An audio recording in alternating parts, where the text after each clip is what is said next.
उन्होंने मुझे बोला कि बेटा अगर तुझे बुरा लगा हो कि तूने केक मंगाया और मैं काट नहीं रहा तो इससे बुरा मत मान। मैंने कहा नहीं मुझे कोई बुरा नहीं। तो उन्होंने मुझे बोला बिकॉज मैं जानता हूँ मेरी वाइफ वहाँ है और वो वहाँ बैठ के इतनी सारी अरेंजमेंट्स कर रही है तो आई वांट कि सबसे पहला केक मैं उसी का काटूं। तो क्यूटी पाए तो आप मिले उनसे वीडियो कॉल? अच्छा मिले। And she is a cutie pie and कहते हैं ना कि मतलब वो किसी का गुस्सा नहीं झेल सकते पर उसके आगे वो बोल नहीं कुछ सकते। नहीं। How is he as a father and a husband? जितना भी अगर कभी कुछ भी बात हुआ हो तो how is he as a father and a husband? या Okay, so I'll tell you a story.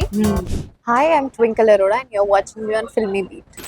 मुझे ये बताइए ट्विंकल की you know I don't know अगर आपने वो क्लिप देखी या नहीं देखी, जैसे विविन ने जहाँ रिसेंटली रिवील किया, अब तक पूरी दुनिया को ये लगता था कि उनकी एक ही बच्ची है, but then Vivian only reveal की नहीं उनको 3 बेटियां हैं, 2 ऑफ कोर्स यू नो उनकी वाइफ से आए हैं। Tell me something, Vivian is a person जिन्होंने अपनी पर्सनल लाइफ के बारे में बहुत रेयरली का, इनफैक्ट बिग बॉस में वो और थोड़ा बोलने लगे यू नो किस तरह से वो अपनी करंट वाइफ से मिले ऑल दैट स्टफ। जितना भी आपकी विविन से बातें हुई और कभी अगर यू नो उन्होंने अपने बच्चों के बारे में, बीवी के बारे में बात किया या वो लोग कभी सेट पे आए, how is he as a father and a husband? जितना भी अगर कभी कुछ भी बात हुआ हो तो How is he as a father and a husband? या Okay, so I'll tell you a story.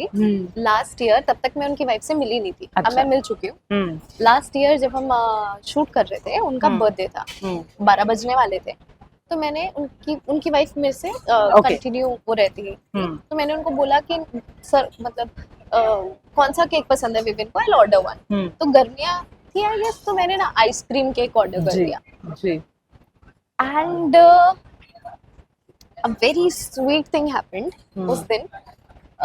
सो क्या था, उनका 12 बजने वाले थे, अभी केक होना था, तो नेक्स्ट डे के लिए उनकी वाइफ ने वहां से बहरीन से बहुत अरेंजमेंट्स किए थे कि यहाँ पे केक्स, फ्लावर्स, बुके, मतलब ये सब होगा। So my sister and his wife they are like buddies. तो वो दोनों प्लान कर रहे थे एंड विविन न्यू इट। मतलब उनके सामने ऐसे एक्ट हो रहा था कि मतलब मेरे मुंह से निकल गया कि कल दीदी ने आना है समथिंग, तो वो ऐसे बोले कि हाँ हाँ तुम कर लो ड्रामा, जैसे मुझे पता ही नहीं क्या हो रहा है। तो ही न्यू दैट उनकी वाइफ ने कुछ अरेंज किया उनके बर्थडे के लिए। अब मैंने रात को 12 बजे केक मंगवा लिया, फिर उन्होंने बोला can we cut it tomorrow? तो मैंने बोला हाँ आई डोंट माइंड। तो उनकी वाइफ ने बोला कि उसने मंगवाया है, यू कट इट ना। तो वो मुझे साइड पे, मतलब बाद में उन्होंने मुझे बोला कि बेटा अगर तुझे बुरा लगा हो कि तूने केक मंगाया और मैं काट नहीं रहा तो इससे बुरा मत मान। मैंने कहा नहीं मुझे कोई बुरा नहीं। तो उन्होंने मुझे बोला बिकॉज मैं जानता हूँ मेरी वाइफ वहाँ है और वो वहाँ बैठ के इतनी सारी अरेंजमेंट्स कर रही है तो आई वांट कि सबसे पहला केक मैं उसी का काटूं।